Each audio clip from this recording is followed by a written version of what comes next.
Nathalie Simper, and this is The Limitless Musician, a podcast by KE Creative. Our team helps modern musicians find modern solutions to building a sustainable music career. Along with my co-host, Dr. Katherine Emeneth, we will help you learn what it takes to build a career that enhances your life instead of restricting it by becoming the limitless musician you are meant to be. This is a first of its kind episode on the podcast. Firstly, because for the first time ever, we have for assistant Chewy in here, along with Grim, who's usually my ride or die on these episodes. But also, I usually end up recording the episode just from the comfort of my studio, even when Katherine is on or we have guests on the podcast. But today's episode is a special recording from the National Flute Association convention where Katherine and I were able to spend an afternoon talking about one of our favorite topics with flutists from all backgrounds and from all over the country, which is building community. This session was titled Creating Community, Using Group Events to Empower Students, Help the Community, and Increase Your Income. If you're looking for a sign to build the private studio that you've always wanted, then here's your sign. Katherine and I are so grateful to work with musicians who are ready to create their dream studios. And the Music Teacher's Playbook is officially open for enrollment, especially during this period where fall recruiting is top of mind for private studio teachers. So if you want to connect with us or learn more about this coaching program, the link is going to be in the show notes description. And even if you're not a private studio owner or looking to build a private studio of your own, don't tune out just yet, because there are so many concepts from this session that can be applied to other areas of being a career musician. Embracing everything that makes up you, making genuine connections with the humans in your local area, getting paid what you're worth, and thinking outside of the box to make your dreams a reality are just a few highlights from this discussion that can apply to all classical musicians. So I hope you'll enjoy this episode, because I know that Katherine and I enjoyed putting this session together. Good afternoon, everybody. How are you today? Good. So good. So we are so excited to be here at NFA to present and to share something that we are super passionate about. I am Nathalie Simper, and this is Dr. Katherine Emeneth. Yay. Yes. Yeah, sorry, we have an outline. We want to be down there with you guys, but there's like a harpsichord, and then there's like chords and things, so we're just gonna stay up here, but just know we would like to be down there with you guys. There are handouts on that music stand halfway through, and those are gonna be for during our session today. So just grab one, and if we run out, then I'll email it to you. So yes, I'm Katherine Emeneth. This is Nathalie Simper. We are two flutists from Georgia. Today, our presentation lecture is all about creating community in your private studio and different ways to host events for your students and to create opportunities for them so that your retention stays really, really high, you're well known in your community, you have a waiting list of students, you make extra income, and most importantly, you make an impact on their lives. So first of all, we're going to introduce ourselves. We have so many friends here. Thanks for being here, friends. Oh my gosh, hi. And so we're going to do benefits of doing this versus not, low effort ideas of how to create community, medium effort ideas, lots of effort ideas, other ideas, how to financially help your own students participate in things, and how to actually figure out what to charge for extra events. So, about us. So, I am a flute teacher, obviously, and I live about an hour north of here, and I'm from the Atlanta area. I did my undergrad at the University of Georgia, taught elementary music for a year, got my master's at the University of Georgia, went all the way to Seattle to get my doctorate degree, and was there for 6 years or so, and then decided to move back home to the Atlanta area after applying for 99 flute professor positions, getting into the final 7 times, and realizing I could make just a big of an impact by teaching pre-college students and giving them the whole world of music that they deserve to have before they even graduate high school, and make them lifelong lovers of music. So I've started multiple studios in multiple states. I've helped hundreds of people do the same thing too. And now I live here. Just had a baby last year, so I wasn't at the convention last year. Yay, she's almost one. And so I'm happy to be back home with everybody and to see the family. And then I have a flute camp in the summer called Fling that we do every year around here. And all of these music stands come from the school where Fling is held. Thank you very much, Beaufort High School.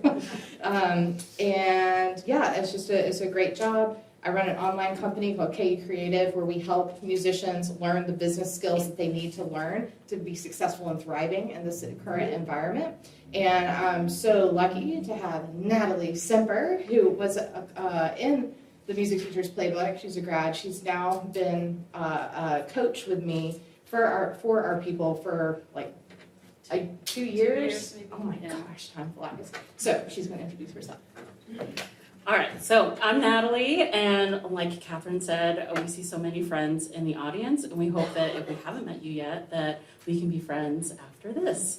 I am originally from Florida, grew up in Florida. I, kind of followed that traditional path of getting the degrees and shooting for those professor and orchestral jobs, just like Katherine, and I had taught private lessons here and there throughout my degrees, and never really felt like I had my footing until after I graduated, and I was like, wow, there are so many people going for the same jobs, and it's just so competitive, and how do I find my footing in something that I know I'm super passionate about when it doesn't seem like the path is clear. So I actually, during the pandemic, I saw an advert for the Music Teachers Playbook, and I was like, well, the pandemic is a perfect time to figure out how to do something with the guidance of someone who is more knowledgeable than I am and can fill those gaps in knowledge that were left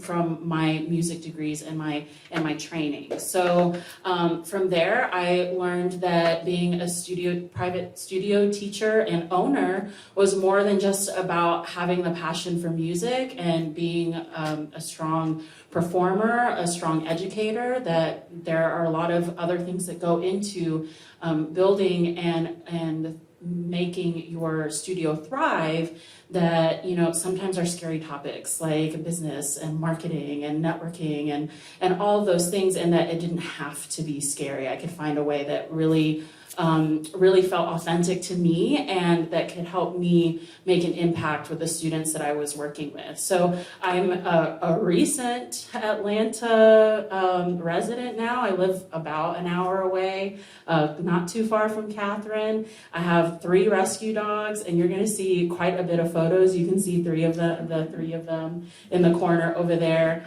And they need to have their moment. Yes.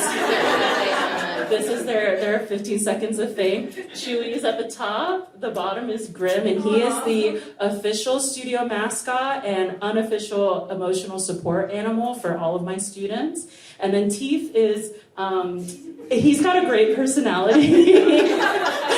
And he's in training to be a studio mascot. So that's a little bit about us. And I also have a former student here who's in one of the photos over here. So a little shout out. Okay. Yes. Okay. My turn. Your turn. Okay. This is like not organic. Okay, so why in the world do we do these events? So we all know the benefits of doing these events, either in your college studio or in your personal private studio. They're the things that you do outside of lessons. It creates community in your studio. It encourages them to practice because they have to go to somewhere to show up and play, and they want to sound good in front of their peers. There's leadership opportunities. It develops your studio culture and helps the community, and it creates really meaningful, memorable experiences. So we all know the benefits about having more than just lessons, but a lot of people don't do it because, well, it's really hard to do and it feels overwhelming. Yeah. Absolutely. I know, regardless of the stage you are with your studio, whether you're, fresh trying to figure things out, whether you've done it for a while and are trying to find something to freshen things up, it can be daunting. There are a lot of doubts and questions that you might have. So a lot of the things that we see and we have experienced in our own lives of trying to build a thriving studio is like the reason that most people don't do these extra events is because it seems really hard. Like we're not just like, created as natural event organizers, planners, and all of these other skills that go into, or it seems that they're really difficult to go into creating, recitals, workshops, summer camps, and all of those kinds of things. It can be really time consuming. Like you're already so focused on like all of the things that go into your studio, but then you also have your personal life. Most of us are multi-passionate, so teaching is not the only thing we do in order to receive an income and to feel fulfilled in our professional careers. So, it can be really difficult. You may not know where to start, especially if you haven't done those things before. Maybe scared of what your students or their families may think, have that pressure of, oh, I've got to do it right the first time, and it's got to be like big and bold right out of the gate. Like you can't mess up, you can't start with something small. And you're worried that they may not invest, they may not think that it's as amazing an opportunity as you may think it is. And lastly, part of the thing that we're going to talk about is you may not even know where to start in charging for those things, because yes, like you do need to be able to be compensated for your time, your effort, your expertise, and everything that goes into it, just like you do with all the effort you put into planning your private lessons for your students. So the other thing too is like, think about it. When you're in school, are you taught how to run a summer camp for kids with the liability waivers that you have to have signed, with how you're going to deal with allergies, so like food allergies and stuff, like how to secure a venue, how to make sure you have event insurance? No, not really, right? So that's where some of this pressure comes from, for us to be scared to have these events. So our goal for you today is to not be scared of having these events, but learning that they don't have to be beautiful and perfect in a beautiful concert hall with a Steinway grand. They can be in a marching band uniform closet. Okay, we've done this before. So it doesn't have to be big and bold. It can be very simple and meaningful.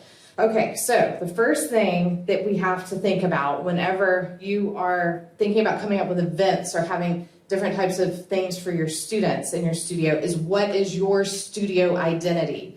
Not what you should be doing or what you feel like you should do, but what is your personal studio identity? What do people think of when they think of you and your studio, right? So it cannot be a cookie cutter thing that we all, feel like we have to do, where, our students play Mozart and do all these competitions and stuff. It doesn't have to look like that.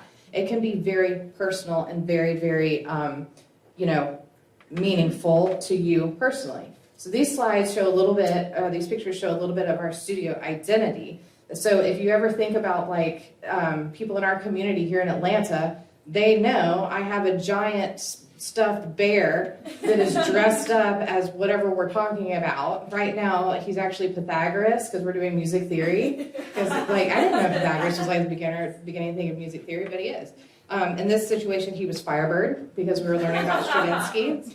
And we have congratulations boards, right? That builds community so everybody can see what everybody's doing. We don't just put music things up there, but we also put driver's license. We put, if somebody had a really good, like if they got their first job or something, to do that. My baby is very much like involved. I know, oh, isn't she sweet? Yes, this was her first studio event, so we had to like document it. She's involved very much, and Barney the dog is also involved very much. And we have all of the program covers for all of our recitals are drawn by students and then hung in the studio, so that's their contribution. So your studio identity you've got to figure out what that is for you.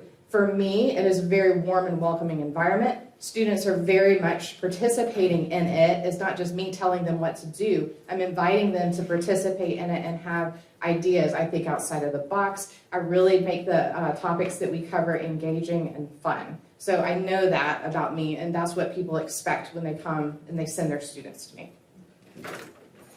Yeah, and Katherine and I, the reason we work together so well is that we have a lot of similar core values, but the way that manifests itself in our studio is very different. So similarities, like I have my 3 dogs, they are very much a part of the studio. My students and their parents ask about them. They often sit in lessons. Grim has taken his job above and beyond. He will greet the students at the door. He'll walk them up the stairs. And if he feels like it, he'll step into the lesson and often fall asleep at their feet.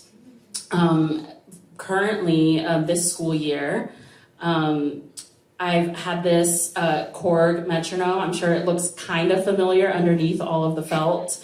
But this came about because this is the metronome that sits right under the stand in every single student's lesson. And I tell that story like when I was your age, this was my metronome that I used in middle school that fell off the music stand all the time, and it still keeps going. So they decided, well, he is dignified enough to earn a name. So we had a vote, a naming competition or vote.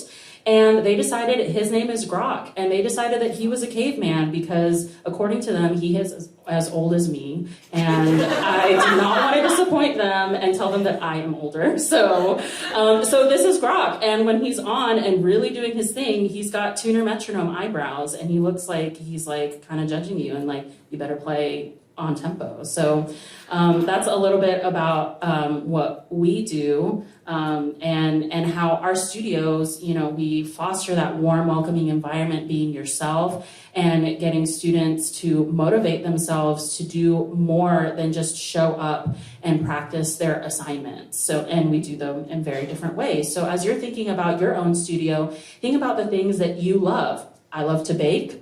My students know that I'm in a really great mood if I offer them a baked goodie at the end of their lesson. What kind of hobbies do you have? The things that you find that bond you with your students and that can help you create a path to your own unique studio identity. I had some technical difficulties, so that's why I did it off the iPad. Okay, before we get to that, look on your handout that we gave you. And if you haven't given this thought yet about what your studio identity is, take a second and just, after looking at some of the stuff that we do and how we are as humans, think about what your studio identity would be. Like, is everybody a little edgy and like really into, I don't know, doing lots of contemporary music, or are they really into Bach, or do people really in your studio enjoy being multi-passionate, and you have people that will bring you baked goods, or the students will bring you crafts that they make. What do you do? Like, how do you express yourself and your identity in your studio? So take a second and write a couple of things down. And it's really important to get this right. And then with all the music teachers that we coach, so oftentimes this is the hardest part of the game. But y'all, this is called brand strategy in business. So if you don't have this, everything relies on this. I don't care if you're a college professor and you're recruiting local students and getting your identity known in your community, or if you're a person who is a private studio teacher, this matters. So just jot down some ideas. And if you can do it real fast, then that means you're either a grad from our program or or you have a good marketing sense. Okay, so we're going to go over, as we discussed at the beginning, we're going to go over a couple of different tiers of ideas that you can think about or that you can start to implement. Like we said, These things don't have to be super scary. You can be super resourceful, and you don't have to think too far outside of your comfort zone for the low effort ideas. So we're totally dog moms, okay? So we've talked a lot about our dogs and how we incorporate them into the studio. Katherine talked about her huge bear, and he's here again. The congratulation board, and having her students actually draw and sketch the program covers. These are the kinds of things that, again, don't require a lot of extra effort. If you have pets at home and you feel comfortable with them around students, and you know that your students are comfortable around them, then just have them sit in a lesson or talk a little bit more about them and get them engaged that way. If you have, happen to have a huge, gigantic stuffed animal lying around and you're like, I've been trying to figure out what to do with this, then you can go with that. If you're really crafty, then you can incorporate that as well. So for me, I make little flute hats every time I go out to sectionals, and I'm known as the flute hat lady. They may not remember what my name is, but every single time they see me in the hallway, they're like, oh my gosh, the flute hat lady is here. And even the non-flute players are like, oh man, I want a flute hat, but for my trombone. Can you make one that big? So you don't have to think outside of the box. I already have craft supplies at my home. I'm already crafty. I like to bake. I'm not going out of my way to learn new skills or to make something that's really difficult for myself. These low effort ideas are something that are super reachable, super accomplishable. I know that's not a word, but it is today. For you to start implementing. And if you're not even sure, I know what I'm good at, but how do I translate that? How do I connect that into music, into my private studio? Then ask your students. I'm sure that your students have an idea of the kind of person you are and your interests, right? Because they see you once a week, and sometimes for many years. So you're going to create that connection with them. And if you are at a loss for ideas for yourself, just ask them, because most students, they appreciate being a part of that. And now, for example, when I have new students, I share the metronome with them, and that just took a couple of bucks and a few minutes of cutting out some things and gluing them onto the metronome. Okay, so now think for yourself for a second. What are the low effort things that you already do? And shout them out. And yes, I'm going to call on you if I know your name, so you might as well just go ahead and get it out. Jess! Treasure chest. Stickers, treasure chest. Candy. Bribery is always awesome. Music store. Keychains. Keychains, very cute. Christmas party. Christmas party. Valentine's Day party. Ooh, that's good. Share the love. End of semester party. End of semester party, Kelly. I also do flute hats like Nathalie, and I'm also known as the flute hat lady when I left. Perfect. Yeah. Awesome. Britt. I use Velcros in my lessons, so I'm known as the tennis ball lady. Perfect. Excellent. Sarah.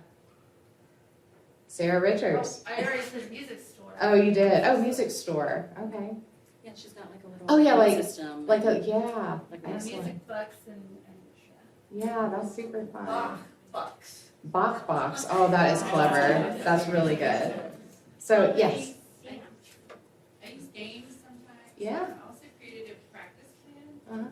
with 4 blocks in it Yeah. per month. So Yeah. focus on that. Perfect. Colorful, engaging. Yes. Awesome. Treasure chests. Yes, treasure chests are the absolute best. So go ahead and reflect for a second. Now, don't steal ideas, but be inspired by them. All right, so think about a couple of different things. Maybe you can think about a reimagine that you could use in your studio, and go ahead and jot those down. We're going to keep moving, cool? All right, medium effort ideas. Okay, so in this section, this is where we're starting to talk about recitals and things, okay? So this is where we have our themed recitals, we have parties, we have guest artist masterclasses, we have mock auditions, etc.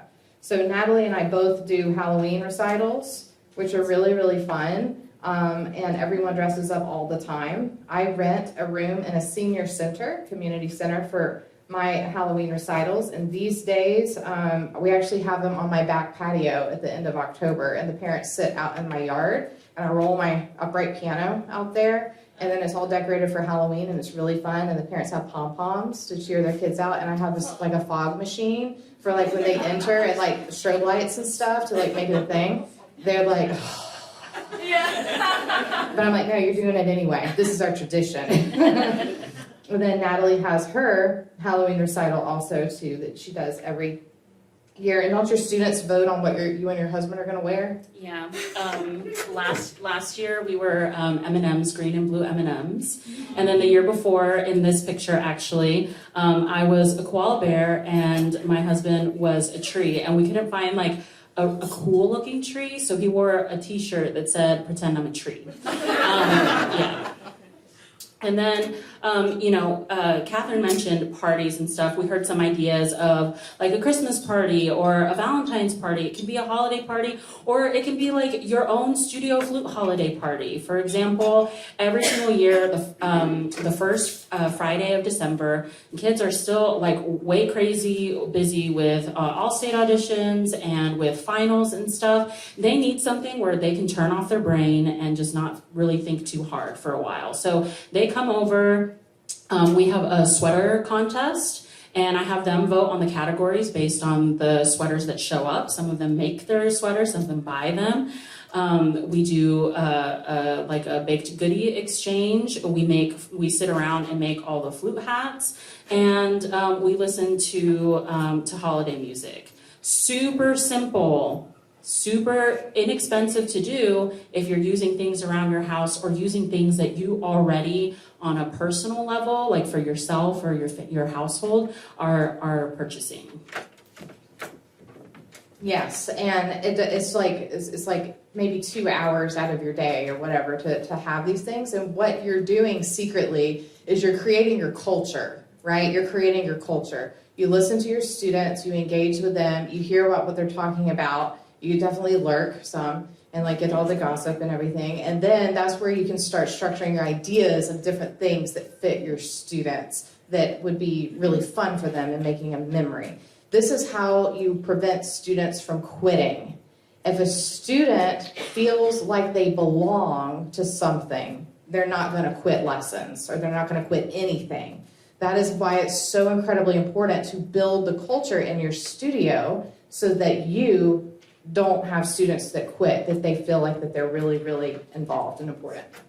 I actually have a very recent, this summer example of a student who decided with their parents that they were going to quit lessons, but had such a memorable experience in the studio because they were, beyond just showing up to their lesson once a week. We have monthly group classes in my living room. And at first, her parents forced her to go. And then she really decided, oh, wow, this is great. The other kids are cool. We actually do kind of fun things. And so in the last lesson that any student has, regardless of the reason that they leave the studio, I give them an exit interview. And I ask them, I want all the good, the bad, the ugly, of what their experience was like, so that I can use their experience, their opinions to help improve the studio experience and my studio culture for future students. And I tell them that, your feedback is going to leave a legacy in this studio. And she was like, yeah, I'm really sad that I have to quit lessons because I didn't think I was going to like it as much. And she's going to be here on Saturday because our students are coming to the Youth Flute Day.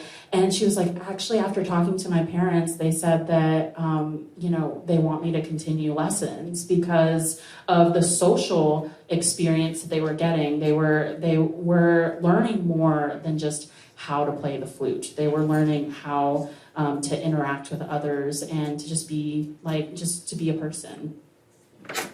So other things that we do in our studios, we have a mock audition before the big all-state band audition every year. Students come over. I hire 2 local band directors to come in and be the judges. Most of the time they're not flute players, which is sometimes what happens with our state auditions here. And then we make flute hats to release the anxiety between rounds. They do several rounds, of playing their stuff. They get their feedback. They have a good time. We usually have cupcakes. And then they go the next, 2 weeks or whatever, and then they go take their audition. My students say that this is one of the most important things and most important events that I have throughout the year for them, because it makes them feel so much more confident walking into that audition. And the results show that also. We also have guest artists. This is Nicole Chamberlain. We're super lucky that she can just come over to my house and hang out with me and my students. So we have guest artists that come in, mostly friends that are around town or nearby. We used to have holiday parties where we would decorate cookies. That was super fun.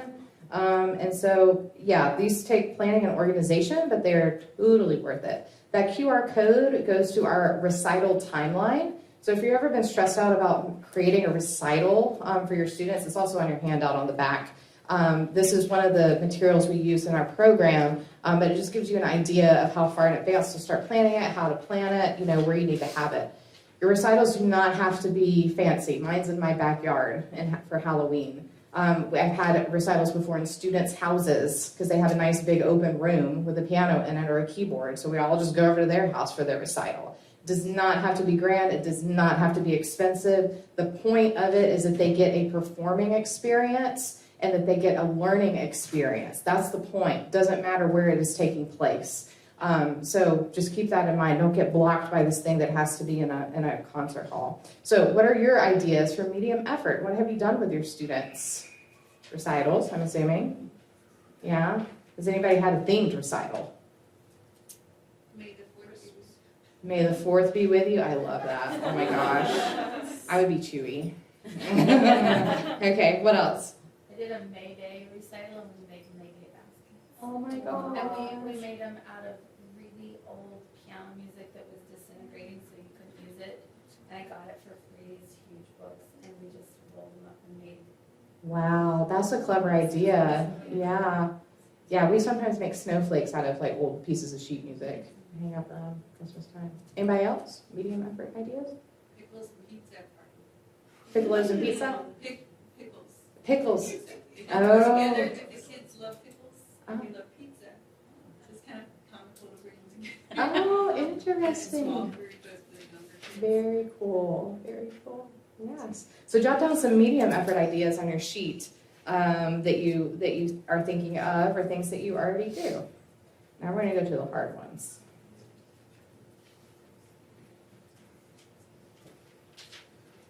Okay, so our lots of effort ideas are things like field trips, having a full-blown camp, taking students to volunteer locally, and then creating a mentorship program for your students. So you want to talk about your field trip? Yeah, sure. Okay, so this year, I pretty much planned just one big field trip for my students. And this year, we were so fortunate to have Emmanuel Pahoud come near to where we are in concert. So I basically just sent out the email and said, hey, we have this amazing opportunity. Who would like to go? I'm buying tickets. And so we organized it. We did a carpool for each parent who was driving. I made a little goodie bag because it was a Friday. It was late. They had already started school. So I was like, all right, let's get some juice boxes, some snackies for the ride there and the ride back. And the group class that we had in January was all about Emmanuel Pahoud. So we learned all about his life, his career. We listened to different recordings and videos.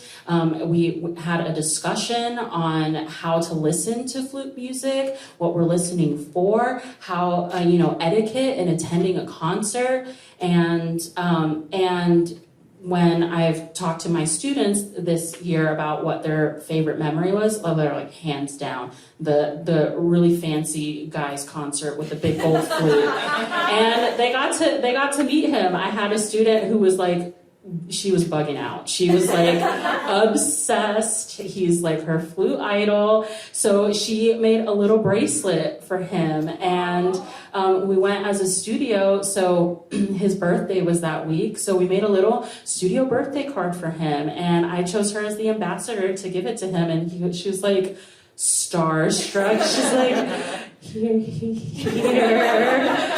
And he was so polite and generous, and she just blurted out a question. And she's like, how do you get your tone to be so beefy? And he was like, oh, beefy, big sound, you know? Like he was so, you know, he was very interactive with them, and wore the bracelet and everything. And she still cannot stop talking about it. So field trips, it can be a lot of effort in organizing. Sometimes they can be a bigger financial responsibility as well. But depending on the kind of event or activity that you choose, like a field trip doesn't have to be, you know, all the way to a couple cities over and to see this really fancy flutist to perform. It can be something that, you know will enrich your students' experience and will give them something memorable.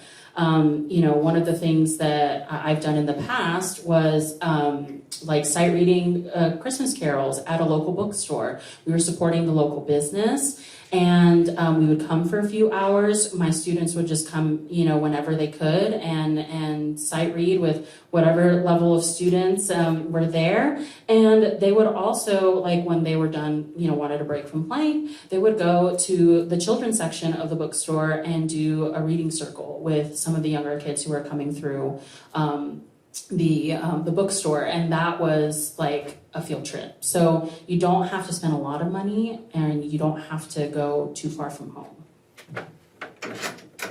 Yes, and then other things that we do, you can have a full-blown flute camp. So I had a camp for my students, just my students in my house for a while. And Kelly was part of the very first one that was here. Yay, she taught chamber music.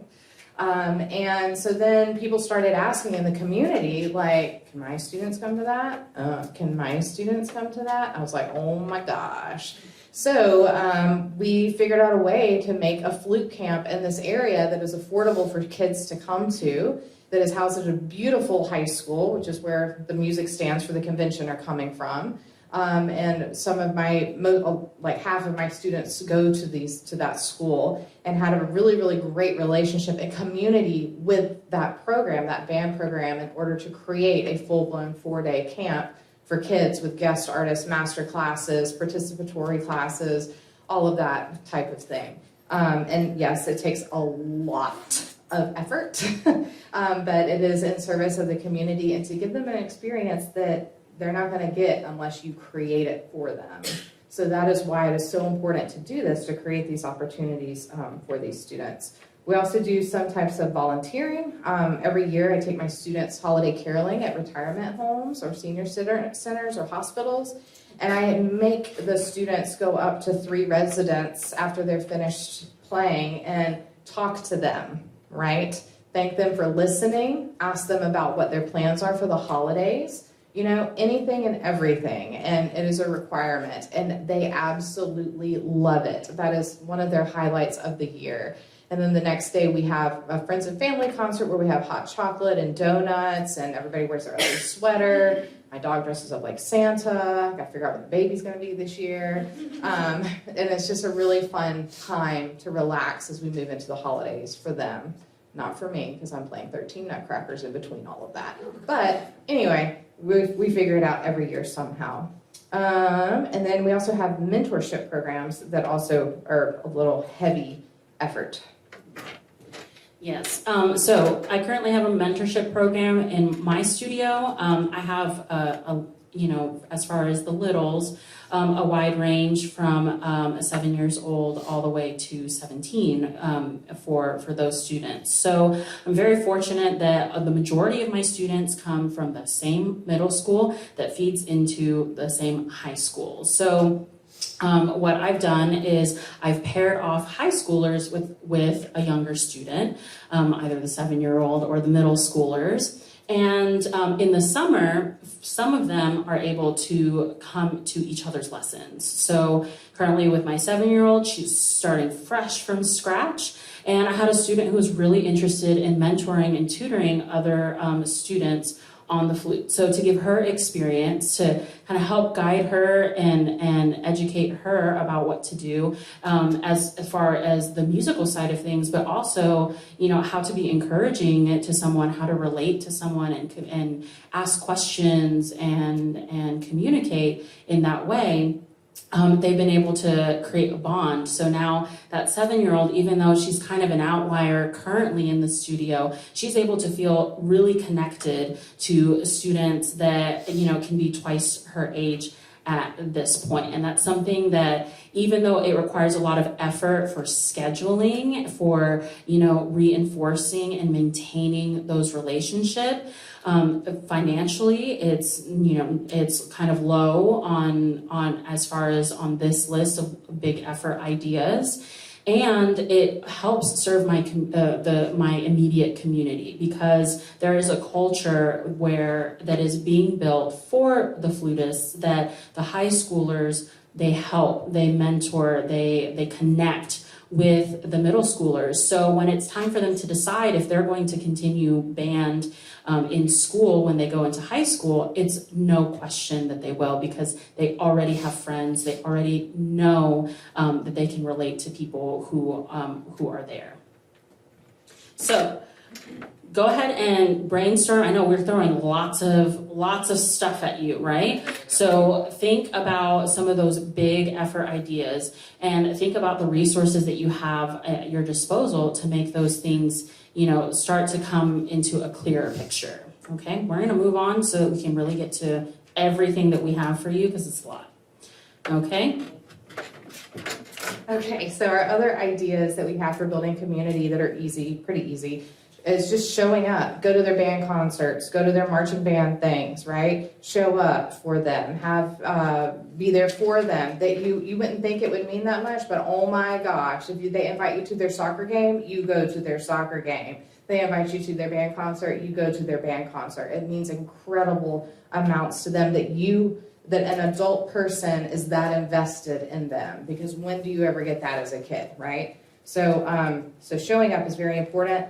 Having some memorabilia, so every student in my studio gets a trophy since I survived my very first recital. Most of them take this to college with them after they graduate, regardless of if they major in music or not. So after they've had their first recital with me, they get this. Their last recital with me is I always make them pass off a Mozart concerto. Like that is their final exam. Because it is so important to our flute repertoire. So whenever they do pass off their Mozart concerto, I give them a little plushy Mozart, and that's their Mozart, that they earn their Mozart, and they get that on their last recital as well. The other thing I've started doing too is I will go through my phone and get every single picture I've taken of a kid, if they've been with me for a long time, when they're a senior, and I'll make a photo book so that they have that, and I'll write a note in the front so they'll have their like a physical copy of their flute memories and their flute journey through me, and I give that to them at their last lesson, usually before they head off to college. We also do other recitals, do funky instruments, so we have flute and harp before. At camp, we do flute and Chinese traditional ensemble. We do Guatemalan music. We've done that before. We do like flute and percussion, flute and guitar, flute and strings, so that they gather those experiences with that. We already talked about the flute hats. Yay. Can we keep going? Yep. Okay. So you might be thinking, okay, that all sounds great. But what if your students can barely just afford lessons? How are they supposed to do this? So that's going to be the next thing that we talk about. Different ways that you can make this happen for your students and make it happen for your studio. So we're going to, first of all, talk a little bit about how to do reduced tuition and scholarships, as well as trades with students in order to, really make it work for everyone. So for reduced tuition, I once had a student who family were immigrants. Mother was a therapist, psychologist in Romania, and they immigrated to the U.S. The mom's certificate did not transfer, so now she's a high school custodian in our community, and dad, same thing. I saw this student at a sectional. I was like, oh my gosh, I need to teach this student. She needs to be part of this.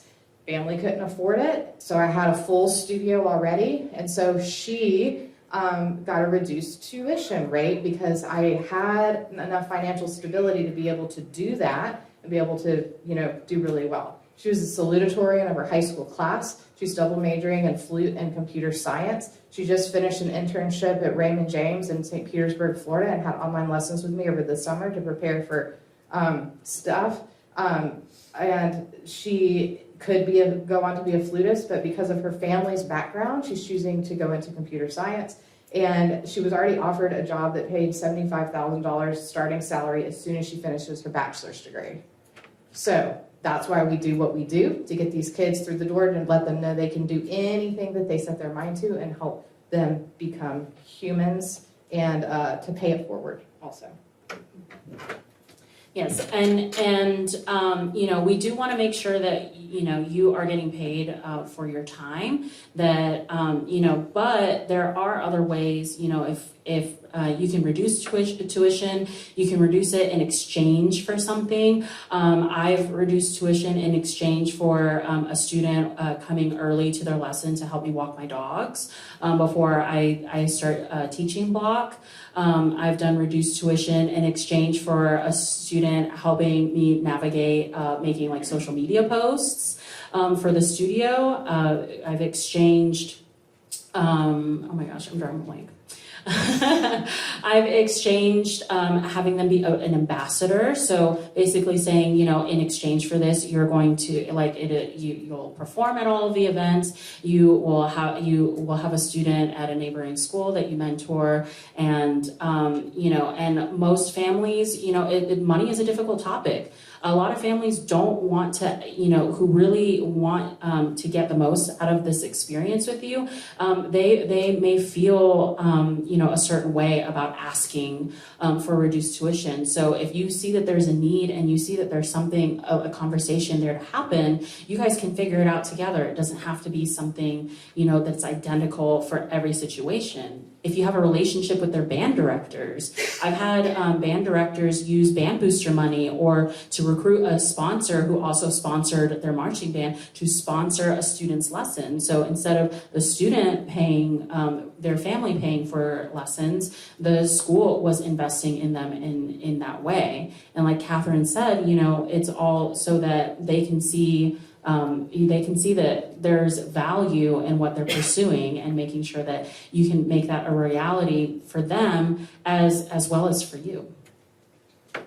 There's other opportunities too. So if you need a location for a recital, for example, and you do sectionals at a school very, very regularly, you can offer a reduced tuition rate for kids who go to that school, and then asked if you can use the facility for free, right? So that's how I was able to do my camp at a great facility. Was those kids get a special price for the camp to participate, and all of them always participate. And so there's ways to do it. Also for instrument purchases, working with the different instrument co-ops, teacher co-ops that are available through a lot of our wonderful flute vendors. Those are other ways that you can also help with that. And I've done that too, where you can help support them to afford a new instrument. Sponsorships are also another thing. You can ask your local community organizations if they would sponsor a student. Right? So you don't necessarily have to go after music businesses, go after local restaurants or whatever, any connection you have to sponsor students. Okay, so think about things that you can do that maybe you haven't thought about before, and just take a few notes of okay, I should probably explore that. That would be a good thing for me to explore. And then think about your connections, no matter how small they are, that you could use to help host events. I'm gonna have a pool party in my neighbor's backyard because she has a really cool pool, right? So that's gonna be a thing that I'm gonna do for sure. So I'm using my connections with folks. All right, so now how do you make money off of this? How are you going to afford to not only buy all of the stuff for these events, but also like get paid for organizing it? So, as we kind of touched on, it's all about like connections that you currently have and connections that you can create in your community. Because the bottom line is that if you are not connected to your community, all of this stuff is going to be infinitely harder. Part of having a private studio is knowing how to connect with other professionals in your area and in other ways in your community aside from just music. So when you're thinking about, how to put a price tag, okay, you're going to want to think about just how much time you're putting into creating this opportunity. If it's something low effort, maybe that's something that you can roll into your lesson tuition cost. Maybe that's something that you can roll into an administrative fee at the beginning of your studio calendar year. If it's something that requires a little bit more effort and thought and forward planning, such as recitals, consider a recital fee. If you're only doing a recital every once in a while, then figure out how much you can charge, how much you're going to put your energy into, and how you can split that up evenly so that it's affordable for your students, but you're also being compensated for the things that you're putting into it, such as programs or organizing scheduling with a pianist or any other collaborators. Most private teachers that we talk to about this, they're like, oh, but I don't want to charge them more, but I don't want to. Y'all, how much do they pay for an iPhone? So much. How much do they pay for all those apps? So much. How much do they pay to go to the movies? So much. This is a real in-person lack of screen activity that they're doing that is going to help them get into college. And the more that they're participating in it, the better. So do not feel bad about charging for your service. You are offering a service. You are offering something that is very special and unique. And that is how you get known in your community, and that is how you have a full studio, and that's how you make an impact on people's lives, right? So if you're just doing like, a little bit here and there, charging, the bargain bin, then that's how you're going to be viewed in the community. You want to be viewed as a top shelf educator who's providing experiences that everyone wants to get into, and that is the secret. And it starts with knowing what your identity is and how you fuel that and how you create that community. You want to see that? Part of that is, Katherine mentioned earlier that this is all about, marketing, basically. What is your studio identity? And so if you have really grand ideas, but you don't exactly have the resources, whether that's financial, time, skills, whatever it may be, you don't have to go big 100% the very first time you start implementing these things. If the low effort ideas are the things that are more comfortable and more natural, then absolutely go for them. If you feel like, okay, I feel a certain kind of way about charging for these things, then set realistic expectations. Okay, if I keep my prices the same for my studio, then what can I offer if I am not receiving extra compensation, right? If I raise my rates X amount, then how much really realistically can I do? You can still do recitals, just maybe not in a fancy concert hall. You can still do studio parties and maybe have everybody bring their own snacks instead of providing all of the snacks. Those kinds of things. Okay, so how do you figure out the math, right? So first of all, you have to figure out what you want to do. Best way to figure out what you want to do is to ask your students. You can't just say, what do you want to do? You have to say, we can do chamber ensembles, and then on Sundays, and then make ice cream Sundays, and do that like once a month. Oh yeah, that sounds cool. We can do a thing where we watch a movie about music history, and everybody wears pajamas, and we eat popcorn. Oh, that sounds good. So you can't just say, what do you want to do? They have no idea, right? So you have to be very specific with what you're offering them to get an idea of what is interesting to them. and then you set a date, and then you make it happen, figuring out what you're going to pay. So you got to think about your ticket costs, your gas, your snacks, your parking, all of that stuff when you're taking them to different places. And you know, honestly, with the volunteering and the mentoring, there's no money involved usually, and you're really able to just do that for free without having to do anything. Now, for the camp, yeah, it's a lot. You have to have dates, you have to have interest, you have to have location, times, instructors, curriculum, schedule, guest artist fee, food, medical backup, waiver, insurance, marketing, t-shirts, games. So you might not want to start there, right? You might not want to start with all of that stuff. Just start small like I did in my house, and then let it grow from there naturally. Now, how do you figure out the math? So we're not going to get into tuition models today, okay? Tuition models are things like having a flat rate fee versus having a monthly fee versus having an a la carte thing. Like, we're not going to get into that because it's very different depending on where you're located, who you teach, how you charge, and all of that. But the basic easy way is if you're going to do like recitals, you figure out all of the costs of that, right? So the venue rentals, your time for coordinating it, and then you have a budget of how much that's going to be. Chamber ensembles, everything you're going to pay for that, etc. And then you decide if you're going to roll that into their tuition rate or if they're going to be charged for that separately each time that you do it. Depends on how often you do these things, right? And what things you want to make mandatory as part of your studio and what things you want to make optional. So now we both do a flat rate tuition system. Nathalie has everything involved in hers, whether they participated in it or not. Mine is some things are in there, but some things are not in there, depending on what kids want to do. And so you just got to make it so it's, you know, like doable for you so that you're charging what you need to be charging and you're getting compensated for it and making it as easy as possible for the parents. You don't want to be sending them an invoice every week for a new activity because then you have to chase it down. So lastly, so we only have 5 minutes and we won't have questions, you have to try these things. Nothing's going to be perfect the very first time. Once you start holding events more frequently or looking for ways to create community, it's going to become easier for you.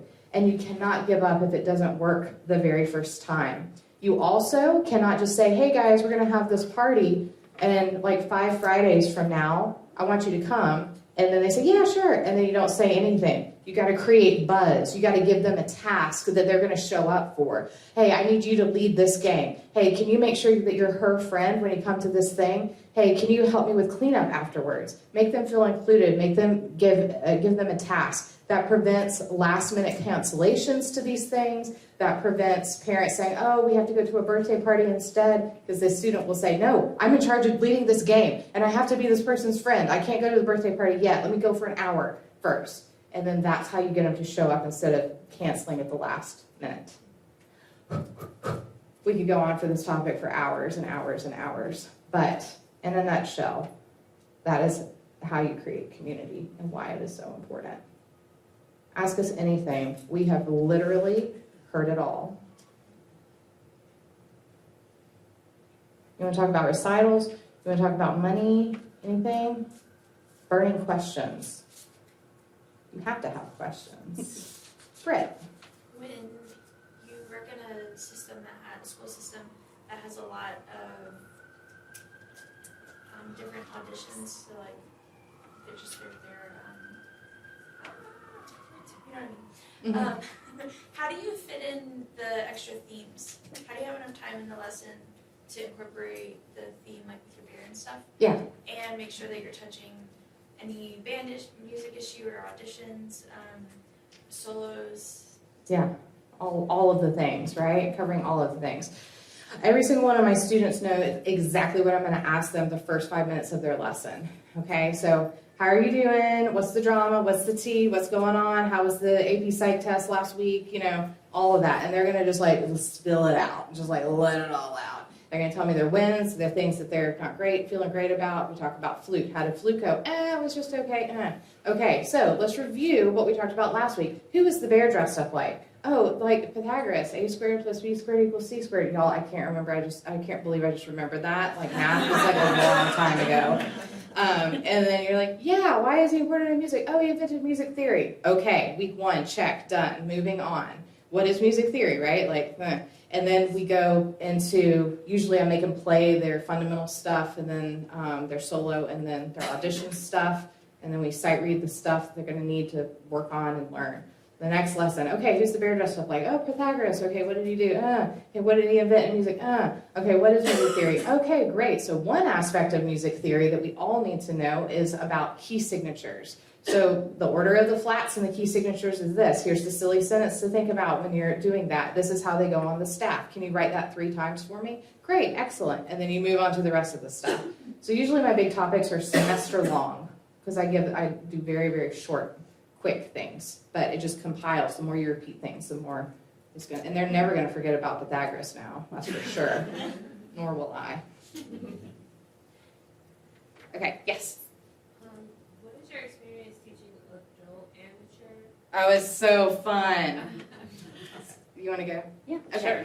Yeah, so, of course, like, for example, a lot of the things that we've talked about and, like, the examples that we've shown are geared more towards, like, middle and high school, like, kind of the younger students. Adult students are really great because they are great communicators. So they're going to tell you what they're interested in working on, what they're interested in doing. I have adult amateurs anywhere between 30 and 82.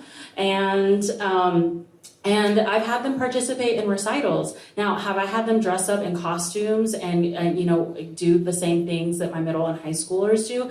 No, I have a separate event for them. Yeah. I mean, if they're game, they're game. But if they're not, then you can adjust that for them. So if they're interested in performing, I have an adult student who, wants to prepare enough music to have his like a recital recording, like a full program. So we work on a couple of pieces, and then when one of the pieces is ready, we set up a recording session, and then we continue on, and that's what he's interested in. Another student is only interested in reading duets. So my duet library has like tripled since I took them on, because I want to make sure that we're doing something that's going to motivate them to practice, because unlike young students, they have jobs, they have families that, they're heads of households or responsible for themselves and others. So, you can tailor it to their, to their interests, and, they're gonna be a lot clearer on, these are totally the kinds of things I will do. Maybe they'll even have some ideas for you, or they'll say, this is not my jam. And then you can, you can have that conversation. I have one other thing to add. You also have to think about the reason why people want to take lessons. Adult amateurs do not want to take lessons to make EJ1 at 160, right? They don't care about that. They're taking lessons because they miss playing and they had a great experience when they were younger, and they want community. So instead of having a 1-hour weekly lesson doing all the same stuff, fundamentals and basics and stuff that we have done for a million years, make their lessons look different. Maybe they have duo lessons where there's 2 people that are in their lesson. I used to have this event where they would come over and we do wine and cheese and sight read quartets and stuff. Did they sound good? No, but that's not the point. The point is that they want to experience joy through music. So it doesn't matter if you're teaching somebody who's 80 years old or somebody who's 8 years old. You have to figure out what it is that they want, and then you tailor all of your lessons in your studio and stuff around that to give them that. Because yes, we are teaching music, but we're providing service and joy for humanity. What else? Yes. How do you get the parents to become interested in it? Because it seems like some of the activities are solely for the student, but don't you need the parents also to become involved? And so how are you bringing the parents in? I make them sit in the first 3 months worth of lessons. Yeah. They have to sit in and see what their kid is getting. I give them homework at the end of every lesson. The parent has homework at the end of every lesson because I'm training them to be a supportive flute parent. Does it work all the time? No, it doesn't work all the time. But all we can do is try, right? All we can do is try. So, and I have them, after that first 3-month period, then I have them sit in like once a semester or something so that they can go and do whatever that they're going to do. Yeah, on the similar thought, The way that I get my students' parents involved is by talking to them after every single lesson. I talk to them about what goes on. I share their wins. I share their struggles. I share the things that, that I'm observing on a musical aspect, because of course, there is still a boundary there of you as a teacher and them as their student. I also use the connections that I have with them from other ways. For example, my students come from the same schools. Whether they're brand new in the studio or they've been with me for over a year, I know their band director. So I'm going to talk to their band director, see how they're doing at school, get them involved so that when I have conversations with their parents, I will say, oh my goodness, like Mr. So-and-so said the most wonderful thing about your student. They see that you're invested beyond just, when they show up at your doorstep or at your teaching space once a week. So you can get them involved that way. And also, you can train them what the expectations are. In my studio, a lot of my students, I'm their first flute teacher ever. They had no idea what taking lessons would be like. And, monthly group classes were something that were a foreign concept to them. But I incorporated them. I said, we're going to do this in this group class, and that's something that your student has been asking to do for a long time. Are they going to be there? And you can encourage those connections. Outside of also having them like literally be involved in the lessons. How do you guys do during the summer? Mine drop off sometimes half. Mm-hmm. So just a little peek behind the curtain for my studio, I have year-round tuition, flat rate tuition. So I tally up all the costs of the number of lessons they're getting, all of the activities, and the things that I am providing, and I divide that into 12 equal payments. That includes 3 lessons in the summer. So the expectation is they're going to show up to either 3 lessons. If they don't show up, then their parents paid for lessons they're not getting. If they want to show up every single week of the summer, then they're getting extra lessons that are, free based on how I charge for lessons. So I only had, of the 16 students that I had this summer, only 3 of them had lessons here or there. Everyone was there every single week except for if they were out at camps or holidays, like vacations. So they will pay you in June and July? Yes. Mm-hmm. So I have recurring invoices. Autopay is a wonderful thing. So I don't have, I save myself that administrative time of having to hunt down payments and then having, running that risk of, well, if they know they're not going to show up in those months, and they can just, ignore the communication, or maybe they can, try to work their way out of that. Sign that policy. And I have that signed, yeah. Yes, I have them sign that policy. My policy states that they are paying for 12 months. I say the first date, for example, now it's August 1st, 2025 through July 31st, 2026. And I have policies written out that stipulate what will happen and what needs to happen, what communication and what happens after that if they decide to terminate or discontinue lessons before that date. So a lot of this goes really smoothly when you have policies that help enforce that and help clarify, on paper, this is what this is going to look like in the event that you don't want to take lessons during this time or XYZ. So, and then having those policies and standing by them, because we like to make a lot of exceptions because, we usually think with our teacher hat on of, wanting to be really flexible, but being a studio owner also requires to wear your CEO, your business hat.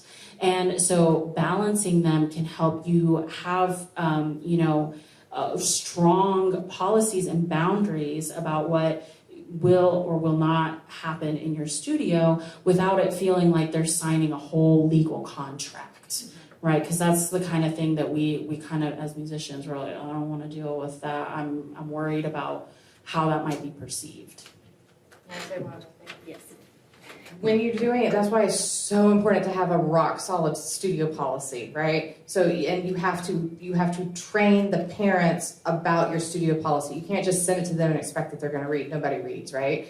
So literally in that first lesson, I don't hear a note on the flute. It is a meeting to talk about what the expectations are and to talk about the payment policies and how they're going to go and what is expected. Most of the time, like, people are like, wow, that is so awesome. Thank you so much. And then they're good. Some people, if they're trying to haggle with you, they're not your student. Bye.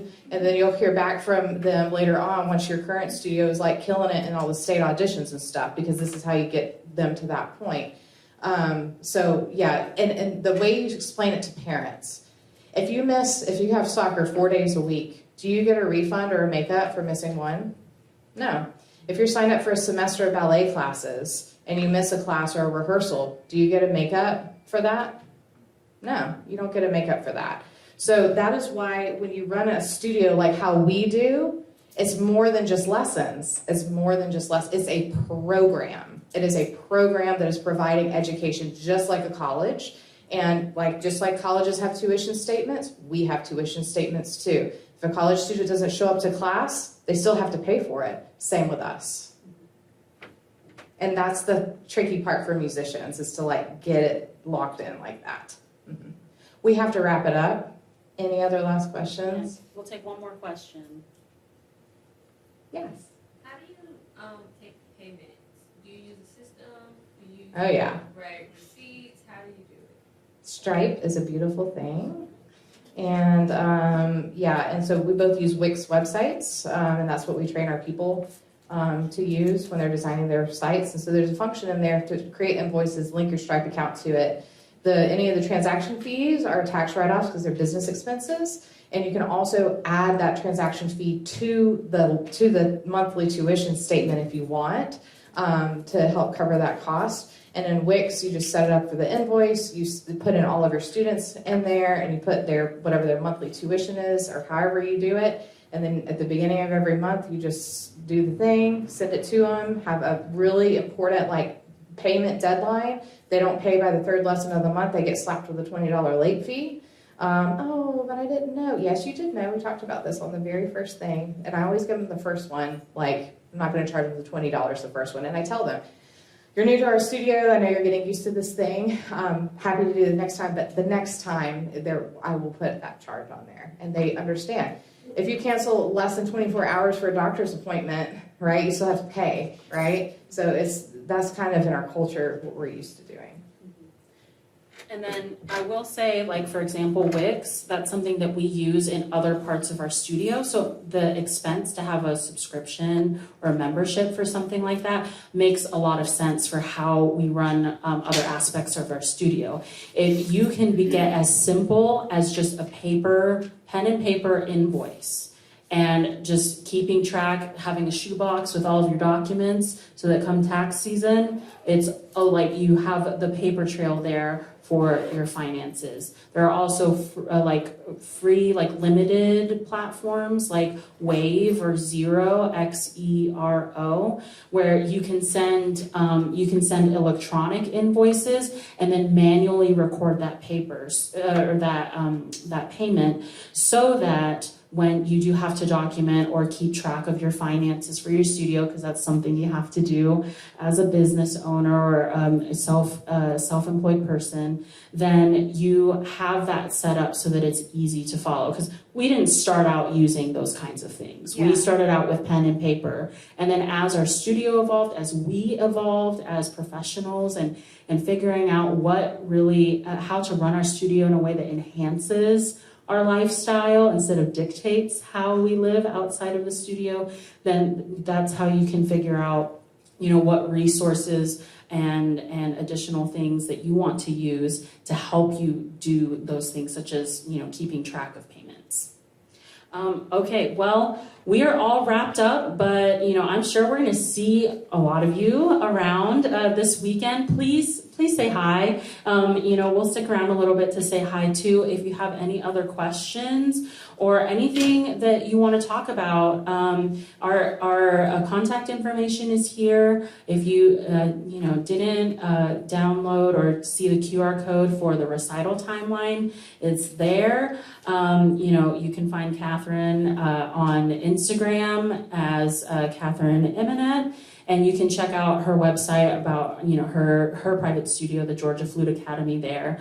And then I'm on Instagram as The Limitless Musician. We have a podcast. If you, took notes or afraid you missed something, we're going to be posting this as an episode so that you guys can listen back and catch some of the little nuggets of information. And then that's my private studio website, the Music Simper, I don't even know my own name. Simper Music Studio. There's a lot of S's in there.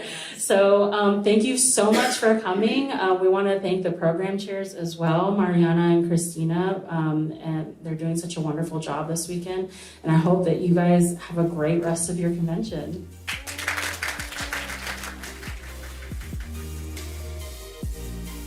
That's all for today's episode on The Limitless Musician. If you liked this episode, follow us on Instagram at The Limitless Musician to tell us what you want to hear next. Remember to subscribe to our newsletter to get exclusive content that won't show up anywhere else by clicking the link in the show notes. Until next time.